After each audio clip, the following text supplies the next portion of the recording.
មុននឹងឈានមកដល់សម័យបច្ចុប្បន្ននេះពិភពលោកបានឆ្លងកាត់បដិវត្តធំៗទាំង5ក្នុងប្រវត្តិសាស្ត្រហើយបាននាំទៅរកការផ្លាស់ប្ដូររបបនយោបាយពិភពលោក180ដឺក្រេក៏ប៉ុន្តែបដិវត្តទាំងនោះបានបង្កឲ្យមនុស្សស្លាប់អស់មិនតិចនោះដែរដើម្បីជ្រាបកាន់តែច្បាស់យើងខ្ញុំសូមធ្វើការចែករំលែកដូចតទៅទី5បដិវត្តអាមេរិកឆ្នាំ1765ដល់ឆ្នាំ1783ភាពតានតឹងរវាងចក្រភពអង់គ្លេសនិងដែនដីអាណានិគមទាំង13រដ្ឋរបស់ខ្លួននៅទ្វីបអាមេរិកបច្ចុប្បន្នគឺជាសហរដ្ឋអាមេរិកបានចាប់ផ្ដើមកើតឡើងនៅក្នុងឆ្នាំ1765ជាមួយនឹងការដាក់ចេញនៅគោលនយោបាយរឹតបន្តឹងពន្ធដែលកំណត់យកពន្ធកម្រិតធ្ងន់ពីដែនដីអាណានិគមទាំងនោះដើម្បីរក្សាតុល្យភាពជាមួយនឹងការចំណាយក្នុងសង្គ្រាម7ឆ្នាំជាមួយបារាំងអំពើហិង្សារប៉េះរប៉ោះបានផ្ទុះឡើងក្នុងដែនដីអាណានិគមទាំង13រដ្ឋគណៈក្រុមបាតកោដែលមិនពេញចិត្តចំពោះគោលនយោបាយរឹតបន្តឹងពន្ធនោះបាននាំគ្នាធ្វើសកម្មភាពប្រឆាំងជាបន្តបន្ទាប់ការបះបោរគួរឲ្យកត់សម្គាល់ជាងគេមួយបានកើតឡើងនៅក្នុងឆ្នាំ1773នៅពេលដែលក្រុមអ្នកតវ៉ា Son of Liberty បានប្លង់ចោលកេសស្លឹកតែចំនួន342ប្រអប់នៅក្នុងកំពង់ផែ Boston ដើម្បីតវ៉ាចំពោះការដំឡើងពន្ធលើផលិតផលតែដែលវាជាព្រឹត្តិការណ៍មួយត្រូវបានគេស្គាល់ថាវិវាទតែនៅ Boston នៅឆ្នាំ1774ប្រតិភូរដ្ឋបាលចំនួន12មកពីដែនដីអាណានិគមទាំង13រដ្ឋបានមកជួបជុំធ្វើសមាជនិងពិភាក្សាអំពីការផ្ដាច់ខ្លួនពីអំណាចអាណានិគមនិយមអង់គ្លេសមុនការឈានដល់ការប្រកាសឯករាជ្យដំបូងឡើយពួកគេមិនបានទាមទារឯករាជ្យដោយបើកចំហនោះទេប៉ុន្តែពួកគេបានថ្កោលទោសការយកពន្ធទាំងដែលពួកគេគ្មានតំណាងនៅក្នុងសភាអង់គ្លេសផងនោះជៀសមិនផុតសង្គ្រាមក៏បានផ្ទុះឡើងនាឆ្នាំ1775នៅសមរភូមិ Washington និងសមរភូមិ Concord នៅពេលដែលកងទ័ពអធិរាជអង់គ្លេសត្រូវបានបញ្ជូនឲ្យទៅរឹបអូសអាវុធនិងការផ្គត់ផ្គង់យោធារបស់ពួកគេនៅអាមេរិកនៅថ្ងៃទី4ខែកក្កដានៃឆ្នាំបន្ទាប់នោះសមាជសភារបស់រដ្ឋបាលទាំង13បានអនុម័តសេចក្តីប្រកាសឯករាជ្យហើយទីបំផុតសហរដ្ឋអាមេរិកក៏បានចាប់បដិសន្ធិជាផ្លូវការអំពើហិង្សាបានបន្តអស់រយៈពេលជាច្រើនឆ្នាំរហូតដល់កងទ័ពលោក George Washington រួមជាមួយនឹងកងទ័ពបារាំងបានទទួលជ័យជំនះដ៏សំខាន់លើកងទ័ពចក្រភពអង់គ្លេសនៅឯសមរភូមិ Yorktown ក្នុងឆ្នាំ1781ចំនួនក៏បានបញ្ចប់ជាផ្លូវការនៅ2ឆ្នាំក្រោយតាមរយៈសន្ធិសញ្ញាទីក្រុងប៉ារីសឆ្នាំ1783ដែលអង់គ្លេសបានយល់ព្រមបោះបង់ចោលការទាមទារទាំងអស់លើសហរដ្ឋអាមេរិកទី4បដិវត្តបារាំងឆ្នាំ1789ដល់ឆ្នាំ1799នៅចុងសតវត្សទី18ប្រជាជនបារាំងភាគច្រើនរស់នៅក្នុងសភាពក្រខ្សត់លើកលែងតែពួកអភិជនដែលរស់នៅបែបស៊ីវិល័យដោយខកចិត្តនឹងរបបរាជានិយមដែលប្រមូលពន្ធលើសប្រមាណប្រជាជនរឹតតែមិនពេញចិត្តចំពោះការដឹកនាំប្រទេសរបស់រាជការព្រះចៅល្វីទី16ខណៈដែលប្រទេសបារាំងកំពុងប្រឈមមុខនឹងវិបត្តិសេដ្ឋកិច្ចនិងនយោបាយយ៉ាងធ្ងន់ធ្ងរព្រះចៅល្វីទី16បានបញ្ជាឲ្យដាក់ពង្រាយកម្លាំងយោធានៅកណ្ដាលទីក្រុងប៉ារីសដើម្បីទប់ទល់នឹងកម្លាំងតស៊ូដែលប្រឆាំងនឹងរបបរាជានិយមមិនយូរប៉ុន្មានជម្លោះរវាងអ្នកគាំទ្ររបបរាជានិយមនិងអ្នកប្រឆាំងរបបរាជានិយមក៏បានផ្ទុះឡើងនៅទូទាំងទីក្រុងប៉ារីសស្របពេលដែលស្ដេចល្វីទី16ក៏មិនអាចគ្រប់គ្រងកម្លាំងតស៊ូដែលប្រឆាំងនឹងទ្រង់តទៅទៀតបានដែរទីបំផុតនៅថ្ងៃទី14ខែកក្កដាឆ្នាំ1789កម្លាំងអ្នកប្រឆាំងរបបរាជានិយមក៏បានចូលឡោមព័ទ្ធបន្ទាយប៉ាស្ទីដើម្បីរំដោះអ្នកទស្សនយោបាយដែលរាជការបានចាប់ឃុំឃាំងនោះបន្ទាប់ពីការចរចាអស់រយៈពេលជាច្រើនម៉ោងតែមិនបានសម្រេចនោះវងមនុស្សប្រមាណជា 1000 នាក់បានតស៊ូច្បាំងជាមួយនឹងកងការពារបន្ទាយដើម្បីរំដោះអ្នកទោសក្នុងគុកបន្ទាប់ពីការប្រឈមមុខដាក់គ្នាអស់ជាច្រើនម៉ោងរួចមកកម្លាំងតស៊ូប្រឆាំងក៏បានបំបែកការពារបន្ទាយបានសម្រេចប៉ុន្តែពួកគេនៅសល់គ្នាប្រហែលជា100នាក់តែប៉ុណ្ណោះ ចំណែកឯកងកម្លាំងរបស់ព្រះរាជាដែលនៅសល់ក៏សម្រេចចិត្តដកថយប៉ុន្តែក្តីសង្ឃឹមហាក់រលាយសូន្យដោយសារតែនៅពេលក្រុមបះបោរចូលទៅដល់គុកនៅក្នុងបន្ទាយនោះអ្នកទោសដែលនៅរស់រានសល់ត្រឹមតែ7នាក់តែប៉ុណ្ណោះការពិតទៅការទម្លាយចូលក្នុងបន្ទាយប៉ាស្ទីដើម្បីរំដោះអ្នកទោសហាក់មិនសូវជាសំខាន់ប៉ុន្មានឡើយសម្រាប់ប្រវត្តិសាស្ត្របារាំងប៉ុន្តែព្រឹត្តិការណ៍នេះបានជំរុញឲ្យមានការរីកសាយភាយនៅចលនាបដិវត្តទូទាំងទីក្រុងប៉ារីសនិងប្រទេសបារាំងទាំងមូលដែលជំរុញឲ្យអំណាចរបស់ព្រះចៅល្វីទី16និងកងយុទ្ធពលភូមិន្ទបារាំងត្រូវធ្លាក់ចុះផ្ដើមចេញពីព្រឹត្តិការណ៍ខាងលើនេះក៏បានបន្តជំរុញឲ្យមានការផ្ដួលរំលំរបបរាជានិយមនៅប្រទេសបារាំងបានសម្រេចហើយក្រុមបះបោរបានចាប់ព្រះកាយព្រះចៅល្វីទី16រួមទាំងអគ្គមហេសីម៉ារីអង់តួណេតយកទៅប្រហារជីវិតដោយកាត់ព្រះកេសាព្រឹត្តិការណ៍ទម្លាយបន្ទាយប៉ាស្ទីនេះក៏បានធ្វើឲ្យមានរបបនយោបាយយ៉ាងសំខាន់ក្នុងប្រវត្តិសាស្ត្រប្រទេសបារាំងអំឡុងពេល10ខែក្រោយពេលនោះព្រឹត្តិការណ៍ Ring of Tours ក៏បានកើតឡើងដែលពោរពេញទៅដោយការបង្ហូរឈាមនៅទីបញ្ចប់ជនដែលត្រូវគេចោទថាជាខ្មាំងបដិវត្តន៍ប្រមាណជាង 17,000 នាក់ត្រូវបានប្រហារជីវិតហើយយ៉ាងហោចណាស់ចំនួន 10,000 នាក់ទៀតបានស្លាប់នៅក្នុងពន្ធនាគារពេលរងចាំការជំនុំជម្រះការស្លាប់របស់លោក Maximilien de Robespierre គឺជាការចាប់ផ្ដើមសម័យកាលថ្មីមួយទៀតដោយប្រជាជនបារាំងនាំគ្នាបះបោរប្រឆាំងនឹងការប្រើប្រាស់អំពើហិង្សាជ្រុលហួសហេតុមកដល់ខែសីហាឆ្នាំ 1795 អំណាចប្រតិបត្តិបានធ្លាក់ទៅក្នុងដៃគណៈកម្មការ Directory ដែលមានសមាជិក5នាក់និងត្រូវបានតែងតាំងដោយសភាប៉ុន្តែស្ថានភាពប្រទេសមិនបានប្រសើរឡើយទេបន្ទាប់ពីឆ្លងកាត់ទុក្ខលំបាកអំពើពុករលួយ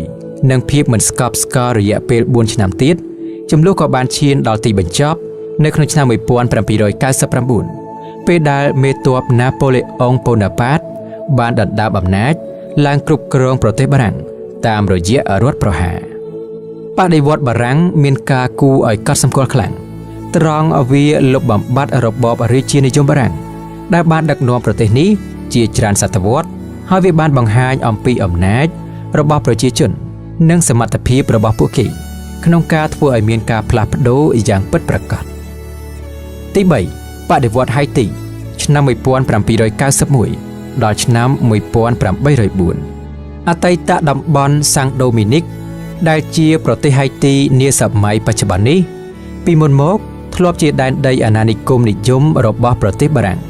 នៅលើកោះហ៊ីស្ប៉ានីយ៉ូឡានៃតំបន់សមុទ្រការីបង់ចាប់តាំងពីឆ្នាំ 1659 ក្រោយទទួលបានឥទ្ធិពលពីបដិវត្តន៍បារាំងទាសករបាននាំគ្នាក្រោកឈរឡើងដើម្បីប្រយុទ្ធប្រឆាំងនឹងអ្នកជិះជាន់ដែលជាចៅហ្វាយនាយរបស់ពួកគេនៅថ្ងៃទី22ខែសីហាឆ្នាំ 1791 អតីតទាសករសរុបជាង 100,000 នាក់បានចូលរួមក្នុងបុព្វហេតុនេះដោយសម្លាប់ម្ចាស់ចម្ការនិងបំផ្លាញទ្រព្យសម្បត្តិផ្សេងៗទៀតក្រុមម្ចាស់អាណានិគមនិយមបារាំងបានត្រៀមខ្លួនសម្រាប់ចលនាបះបោរនោះប៉ុន្តែវាមិនអាចជួយអ្វីបានច្រើននោះឡើយបដិវត្តន៍នេះដឹកនាំដោយអតីតទាសករឈ្មោះទូសាងលូវេទាក្រុមអ្នកបដិវត្តន៍បានកាន់កាប់ 1/3 នៃកោះហ៊ីស្ប៉ានីយ៉ូឡានៅត្រឹមឆ្នាំ 1792 ដើម្បីបញ្ឈប់ការបង្ហូរឈាមសភានៅប្រទេសបារាំងក៏បានសម្រេចផ្ដល់សិទ្ធិដល់ក្រុមជនជាតិស្បែកខ្មៅនៅតំបន់សាំងដូមីនីកនៅក្នុងឆ្នាំ 1793 ក្រុមប្រជាជនស្បែកសដែលតាំងទីនៅលើដែនដីអាណានិគមនោះបានធ្វើកិច្ចព្រមព្រៀងជាមួយនឹងចក្រភពអង់គ្លេសដែលកំពុងតែព្រួយបារម្ភអំពីការបះបោរក្នុងទឹកដីខ្លួននៃតំបន់ការីបង់នោះជាពិសេសនៅសាមេអ៊ិកបានយល់ព្រមដណ្ដើមយកតំបន់សាំងដូមីនីកពីបារាំងហើយស្ដាររបបទាសភាពឡើងវិញប្រទេសអេស្ប៉ាញក៏បានចូលទៅក្នុងជម្លោះនេះដែរដោយសារតែដែនដីអាណានិគមនិយមរបស់ពួកគេគឺ Santo Domingo ក៏មានទីតាំងនៅលើកោះ Hispaniola នោះដូចគ្នាបន្ទាប់ពីបារាំងបានលុបបំបាត់ទាសភាពជាផ្លូវការនៅតំបន់ Saint Dominic ក្នុងឆ្នាំ1794មេដឹកនាំលូវីទាបានបដូរពីការប្រយុទ្ធប្រឆាំងនឹងបារាំងទៅជាការប្រយុទ្ធឲ្យបារាំងវិញនៅទីបំផុតអង់គ្លេសបានបោះបង់កិច្ចប្រឹងប្រែងរបស់ខ្លួនបន្ទាប់ពីការបរាជ័យជាបន្តបន្ទាប់នៅក្នុងឆ្នាំ1801លោកលូវីទាបានប្រកាសខ្លួនឯងថាជាអគ្គទេសាភិបាលអស់មួយជីវិតនៅលើកោះហ៊ីស្ប៉ានីញូឡាយ៉ាងណាក៏ដោយមេដឹកនាំបដិវត្តន៍រូបនេះ